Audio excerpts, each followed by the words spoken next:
listening enjoyment, John Waned as Johnny Dollar. Philip Shaw, Johnny. Oh, yes, Mr. Shaw. Our company holds a policy on Miss Judith Thompson. She was killed. How? Somebody shot her. You'll have to go to Los Angeles. I'll book space right away. Come on down to the office as soon as you can, and I'll give you the details. Shower and a shave, and I'm yours.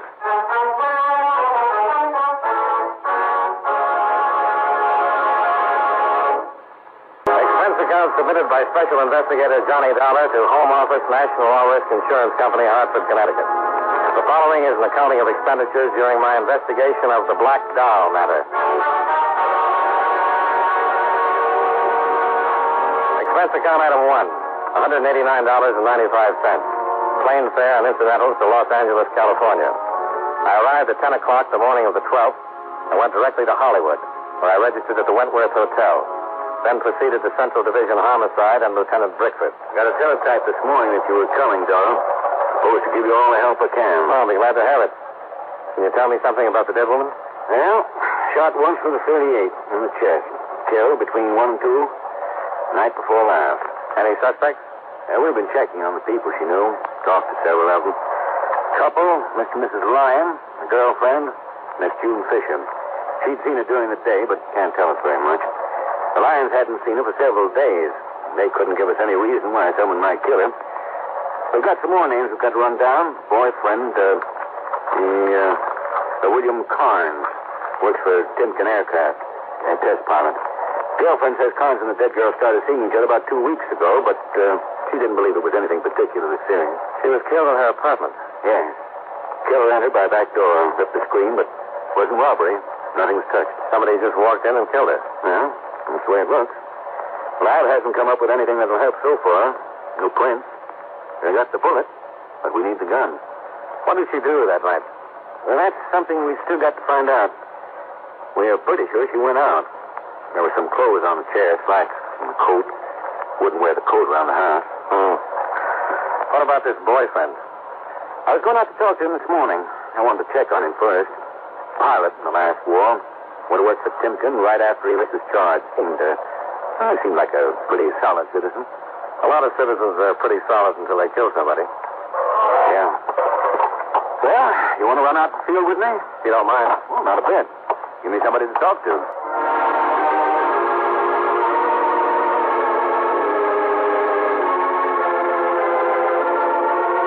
25 minutes later, we were driving through the gate at Timken Aircraft. As we passed the long, low line of gray buildings, I saw a plane sitting on the starting line. A bullet-shaped jet with stubby, swept-back wings. Inside the main building, we were shown into Mr. Rudolph Timken's big presidential office. Come in, gentlemen. Which is Lieutenant Brickford? I am, sir. This is Mr. Dollar. I'm pleased to know you. What can I do for you? Well, we'd like to talk to one of your pilots, Mr. Timken. William Carnes. Bill? Oh, certainly, but I'm afraid you'll have to wait a while. He's just getting ready to take up the XR-200. Is that the jet I saw on the line? Yes, it's a beauty. Oh, thank you. We think it's the best. Hey, if you'd like to come out on the field, this test isn't security. The last 2 years we've been under wraps, but since we got the bugs out and the Army's given us a contract, would you like to watch? Oh, sure would.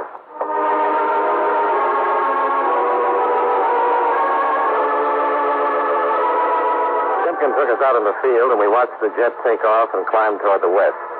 It circled, climbing till it was out of sight. We kept watching and waiting. A cool breeze was coming in from the ocean, and the sun was warm on our faces. Finally, we saw it. Here he comes. Can't even hear him. He's traveling faster than sound. Do you fly, Mr. Dollar? Only when I've got an expense account. How fast would you say he's going? You'd be very surprised, Lieutenant. Even the Army was.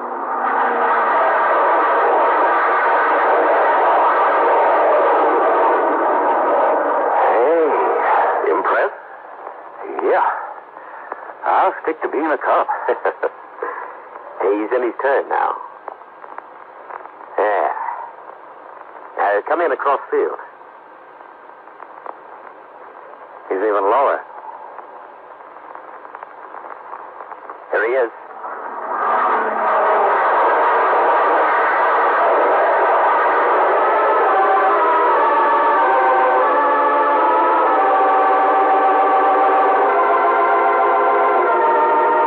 We waited on the field until William Carnes landed the plane. Then we went back to Timken's office. The president of Timken Aircraft gave orders for Carnes to report as soon as he could. And about 20 minutes later, the young pilot was shown in. Timpkin introduced us and then left. What can I do for you, Lieutenant? Just a few questions.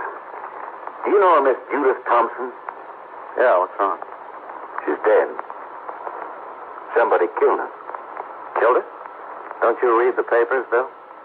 Yeah, well, usually, but I've been so busy the last couple of days. She was killed night before last. What did you do night before last? Stayed home. Any way of proving it? Well, no, I live alone. I just stayed in. You don't think I killed her?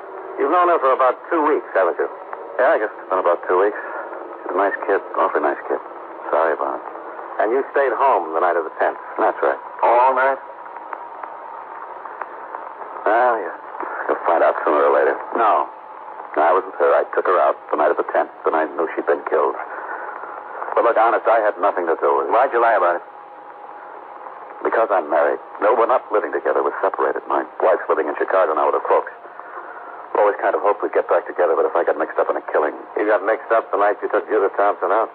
Look, I was lonesome. Judy was a pretty kid. I saw her about 6 times in 2 weeks. It helped. But I'm in love with my wife. I've always been in love with her. You can understand it, can't you? Sure. The night of the 10th, where did you and Judy go? To the beach. Went down on the pier and played the concession. When did you get home? I don't know. I guess about 11:30 or so. Yeah, somewhere about that time, 11:30 or 12. You go right home? Yeah, right home. That's true. Anything happened during the evening? Anything unusual? Unusual? Anybody following you? No. And Judy seemed nervous or anything? No, she was fine. She didn't act nervous or anything. Okay. Is that all? Yeah, for now. We'll talk to you again. All right, but I sure wish you wouldn't tell the papers. Tell the papers? What about me? Being the one who took her out that night. Would finish me for good with my wife. I wouldn't have a chance. The family doesn't like me as it is. Why did you and your wife split up? My job. I don't really blame her. It's tough for a woman to sit around the house when her old man is flying new stuff. What am I going to do? I guess I love flying about as much as I do my wife. Just keep hoping she'll understand and... I don't know. It's a mess. Well, we'll see you later. Okay, Lieutenant. Nice meeting you, Mr. Dollar. Nice meeting you.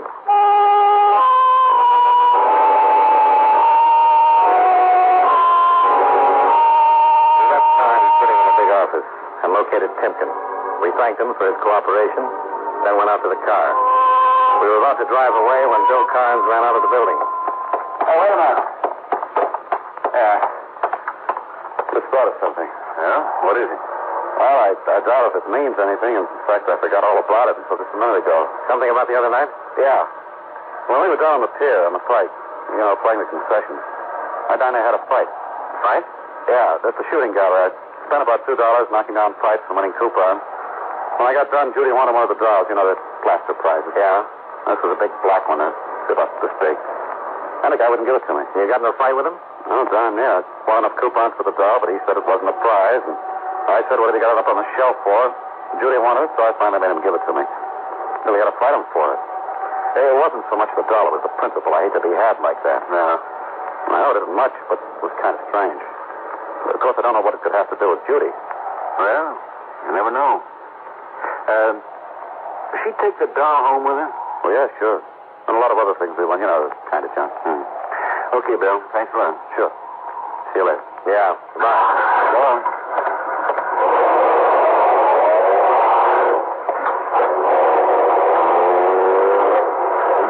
Funny. About the fight? Yeah. Said she took the doll home with her.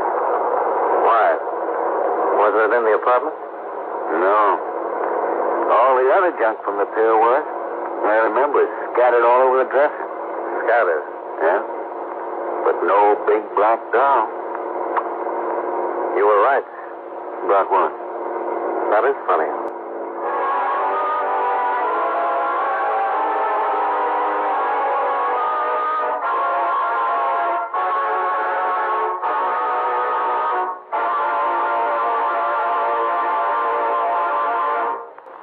Now, with our star, John Lund, we bring you the second act of Yours Truly, Johnny Dollar.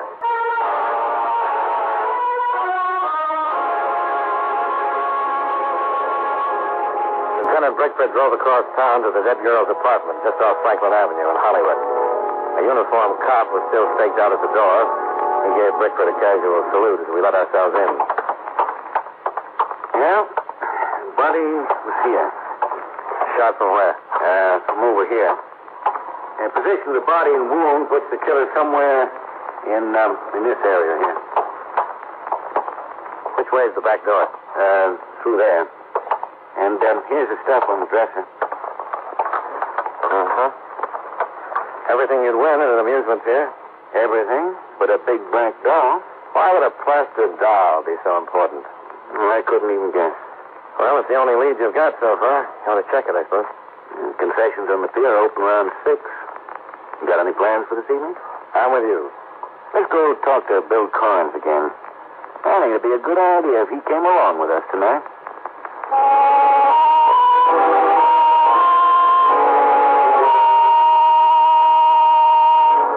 We left the dead girl's apartment and drove back across town to Bill Carnes' home near the Timpkin Aircraft Factory.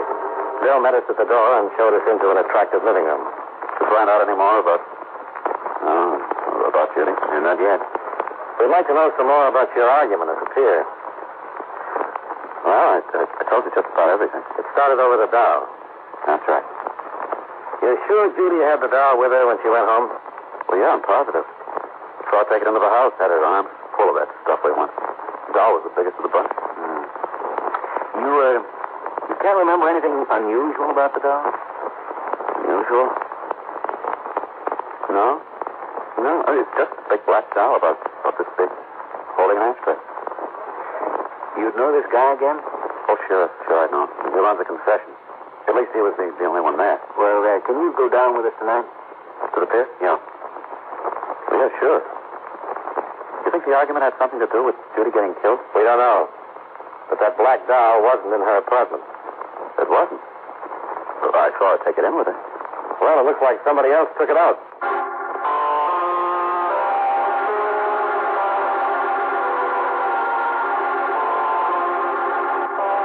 Expense account item 2, $14.55. Dinner for Brickford, Carnes, and myself.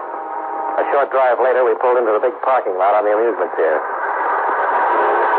As we got out of the car, the roller coaster reached the top of the first dip high above us and started down.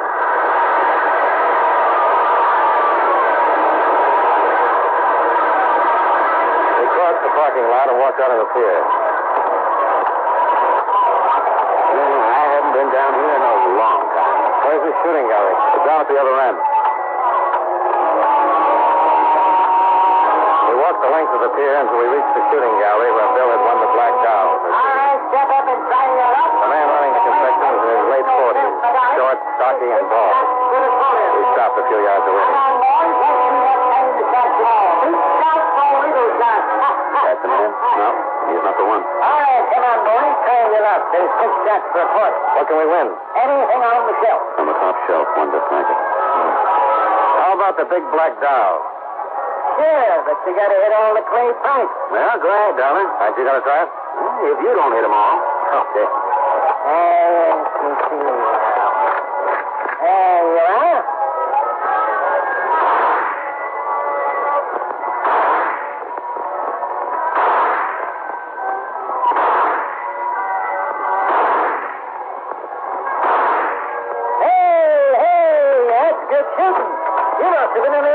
Something. You really knocked them down.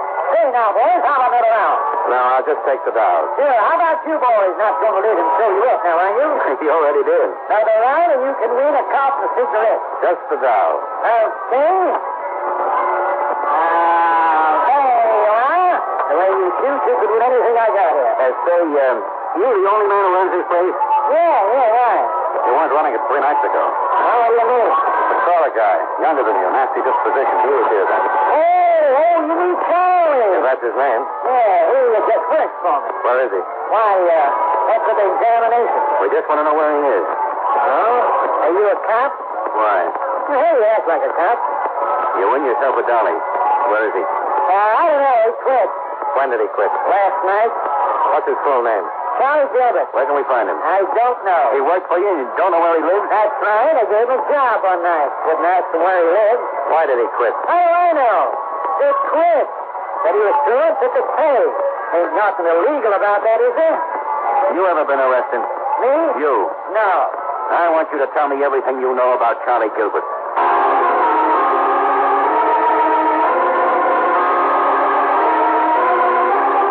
Rick and I questioned and cross-questioned the manager of the shooting gallery. He said his name was Virgil Wellman, but he'd never seen Charlie Gilbert till the night he'd hired him 3 weeks before. He knew very little about the man, but readily admitted Gilbert had a bad temper. He swore he didn't know where Gilbert lived or what he did in his spare time. Well, we left the pier and drove Bill home. The lieutenant dropped me off at my hotel.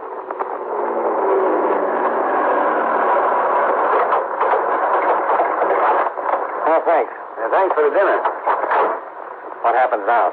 Well, get some sleep and try to find Gilbert. Well, you got a pretty good description. Yeah. I'll put out an APB and check the mugs. Just might have a record. I'm going to check on that guy at the shooting gallery, too. I think I've seen that face somewhere. What are you going to do with the doll? Have the lab look it over? Bet you don't find anything. Then I'll give it back to you. You want it. Gee, thanks. It's just what I always wanted. It's nice. Good night.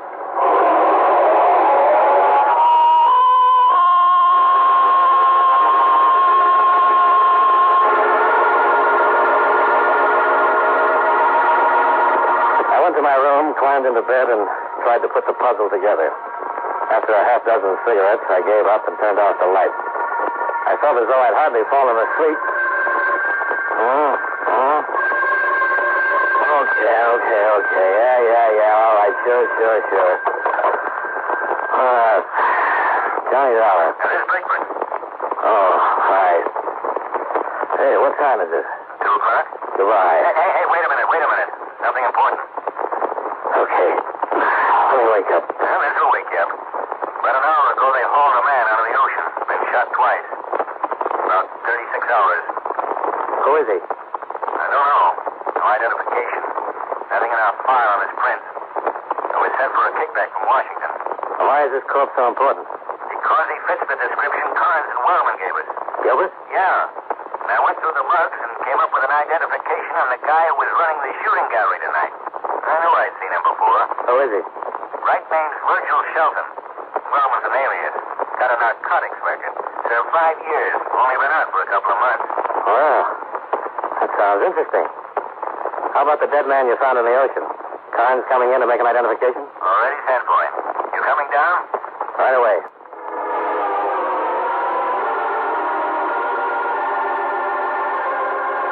Expense account item 3, $2.60 cab fare to the city hall. But I went directly to homicide and Lieutenant Brickford. Carnes had not yet arrived, so Brickford showed me the mug and record on the shooting gallery owner, then took me down to the morgue. The man they pulled out of the sea certainly fitted the description of Gilbert. Shortly afterward, Carnes was shown in to make the identification.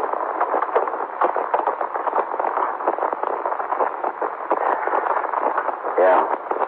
That Gilbert? That's the man I had the argument with. You sure? Yeah. I'm sure. Lieutenant, he said he'd been dead about 36 hours. Close. And he was killed shortly after the girl was. Yeah. Here's the kickback we were waiting for, Dollar. Prints on the dead man identify him as Frank Sidney, alias Charles Sidney, alias Sidney Gilbert. Alias Charles Gilbert. Yeah. FBI wants him, narcotics for him. Well, it sure gives him something in common with the guy at the shooting gallery, then, huh? Let's take another ride down to that pier.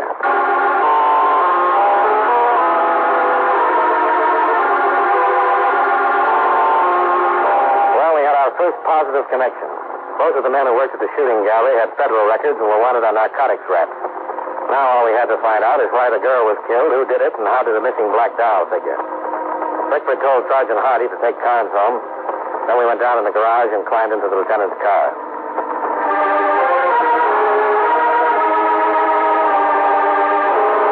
25 minutes later, we were back at the amusement pier.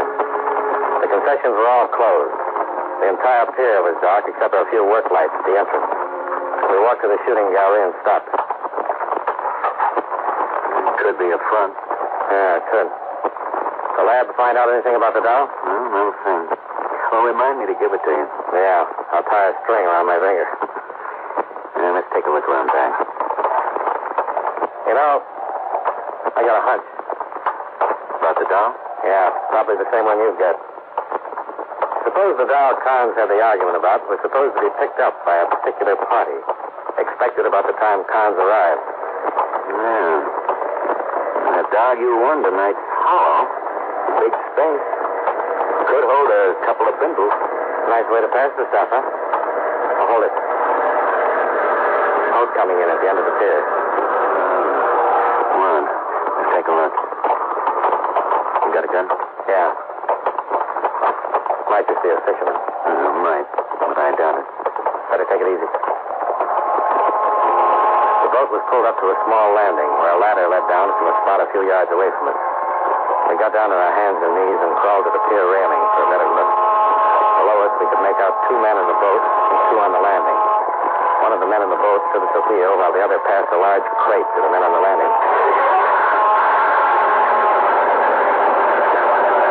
Okay, remember this is the last boat for a while. The contact the after the heat's off. The wall's getting a little too nosy.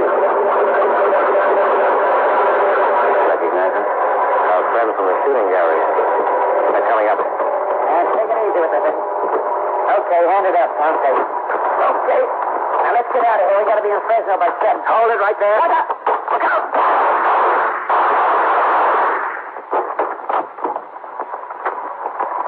You okay? Yeah. Oh, this one's dead. Virgil's still with us. Yeah. Take his gun for a second. I want to look in that box. Yeah. You got a match? Yeah, right here. Well, looky here. Dolls. Big black dolls. And look what's inside. Mr. Dollar, looks like we've just cracked a king-size narcotics ring. Sure looks that way, Lieutenant.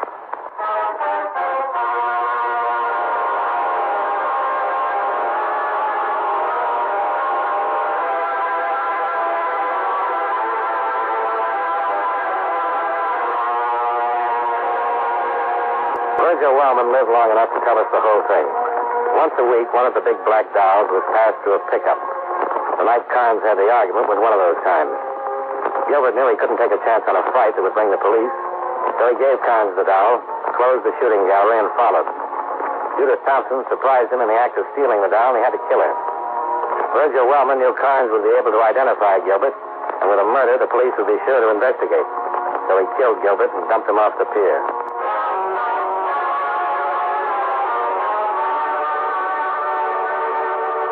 Expense account items 4, 5, and 6. $260.50. Hotel bill, breakfast, and plane fare back to Hartford. Lieutenant Brickford drove me to the airport, thanked me, and gave me the big black doll I'd won at the shooting gallery. It looks awful, but it makes a fair ashtray. Expense account total, $467.60. Yours truly, Johnny Dollar.